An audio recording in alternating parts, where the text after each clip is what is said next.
नमस्कार, मैं हूं अजय कुमार और आप देख रहे हैं देसी अड्डा। हमारे साथ हैं देसी अड्डा के संपादक राकेश तिवारी। देखिए, 2025 के विधानसभा चुनाव को लेकर चिराग पासवान की स्ट्रेटजी क्या है, उस पर आज हम बात करेंगे। क्योंकि 2020 के चुनाव में चिराग पासवान पूरी तरह फेल हो गए थे।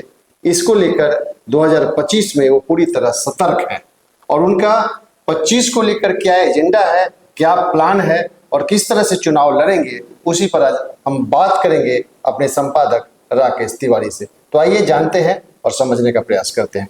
राकेश जी नमस्कार। धन्यवाद आपको। चिराग पासवान की क्या स्ट्रेटजी होगी इस बार 25 को लेकर विधानसभा चुनाव में? देखिए, दिया, बाती और तेल जी, जब ये तीनों मिल जाता है तो चिराग बनता है। बिहार की राजनीति में भी एक चिराग है जिन्हें ये पता है कि दिए में तेल कितना है और बाती कितना देर तक जलेगी और जब जलेगी तो कितना प्रकाश फैलाएगी। ये उस चिराग को पता है जो बिहार की राजनीति में चमचमा रहा है। तो दिया और बाती ये दोनों चिराग के पास है, लेकिन तेल उनके पास नहीं है। तेल उन्हें किसी से लेना पड़ता है और दिया में जितना तेल रहेगा, चिराग की रोशनी जो है उतनी देर तक जलती रहेगी और उतना ही देर तक वो प्रकाश भी फैलाती रहेगी। जी बिल्कुल। चिराग पासवान को ये बिल्कुल पता है और इसीलिए वे बीजेपी के इतने करीब हैं, क्योंकि उन्हें पता है कि तेल जो है वो बीजेपी से ही उन्हें मिलने वाली है। जब तेल बीजेपी से मिलेगा तब चिराग जलेगा और उसकी रोशनी में बिहार नहा सकता है। अपने पिता रामविलास पासवान के राजनीतिक इतिहास से भी वो सबक लिए होंगे। जी, जब 2005 में मुख्यमंत्री बनने की बात थी तो बीजेपी ने वो तेल जो है वो नीतीश कुमार को दे दी और रामविलास पासवान मुख्यमंत्री नहीं बने। उसी तेल की रोशनी में नीतीश कुमार जगमगा गए और बिहार में अपना प्रकाश जो है फैलाया। तो आज तक नीतीश कुमार के नेतृत्व में बिहार में सरकार चल रही है। तो चिराग अब इस बात को बाखूबी जानते हैं कि लोजपा रामविलास जो अभी उनकी पार्टी है उसकी बिहार में हैसियत क्या है। क्या वे अपने दम पर सरकार बना सकते हैं? कभी नहीं, क्योंकि उनसे बड़ी कई पार्टियां इस बिहार में है।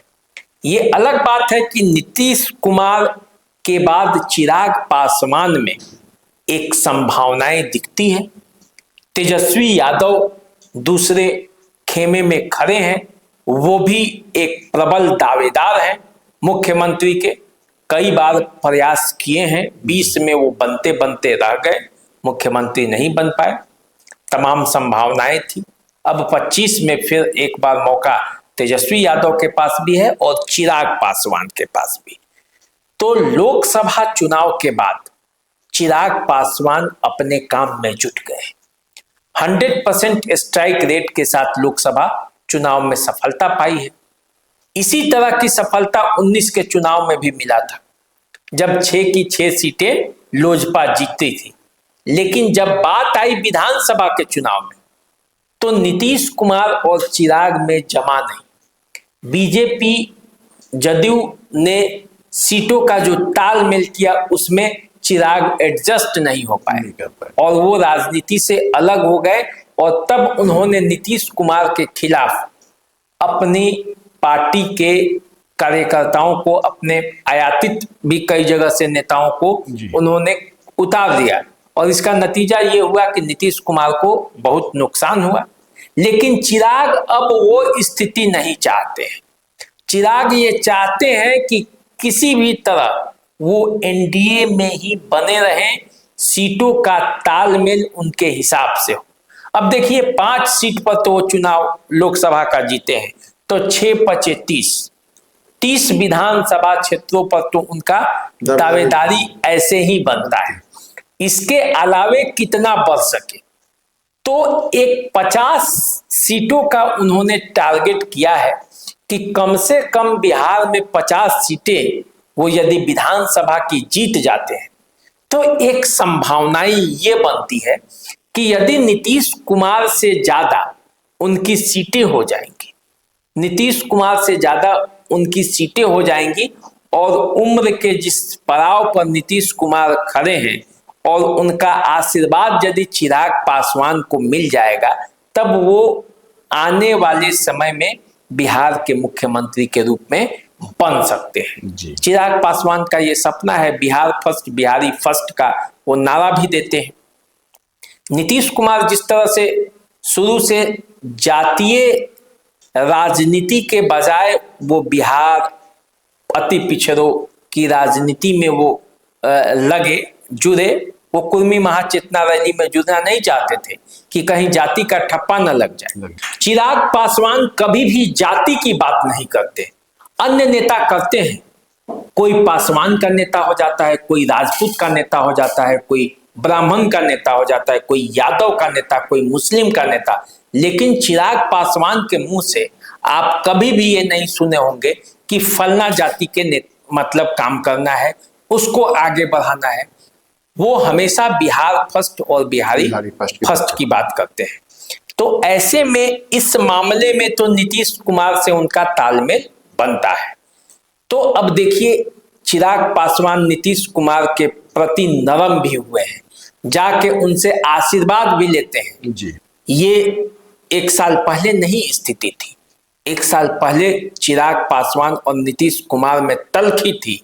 अब दोनों तरफ से गर्माहट है, रिश्तों में गर्माहट है, मोम पिघल रहा है। अब रिश्तों में कितनी गर्माहट आएगी ये आने वाले समय में पता चलेगा। लेकिन जानते हैं ना, ये राजनीति है, राजनीति में कब कौन सा तीर चला दे ये पता भी नहीं चलेगा कि सामने बैठे हुए हैं और कुर्सी नीचे से लोग खींच लेते हैं। तो चिराग पासवान चाहते हैं कि अपनी ताकत बढ़ाएं, क्योंकि उन्हें पता है कि यदि ताकत होगी तो लोग उनके पास आएंगे और उसी ताकत की पूजा होती है। आप जानते हैं राजनीति में जिसके पास जितनी ताकत है उतनी पूछ उसी की पूछ है। तो चिराग पासवान अब इस बात को समझते हैं, तो वो चाहते हैं कि ज्यादा से ज्यादा सीटों पर वो चुनाव लड़े और ज्यादा से ज्यादा सीटों पर वो चुनाव जीत कर आए।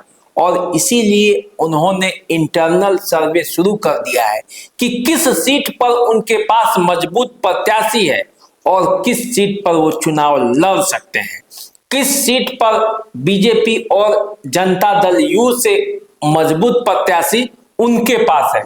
तो वो प्रत्याशियों का भी चयन कर रहे हैं, दूसरे दल से आने वाले नेताओं में भी अपनी संभावनाएं देख रहे हैं, डोरे भी डाल रहे हैं। सिवान में हिना साहब के पास डोरा डाला जा रहा है ताकि वो आएंगी तो बहुत सीटें भी लाएंगी और मदद भी होगा चिराग पासवान का। तो इसलिए चिराग पासवान अब वो हर समीकरण और वो हर तरफ ध्यान दे रहे हैं जहां से लोजपा रामविलास को लाभ मिलने वाला है।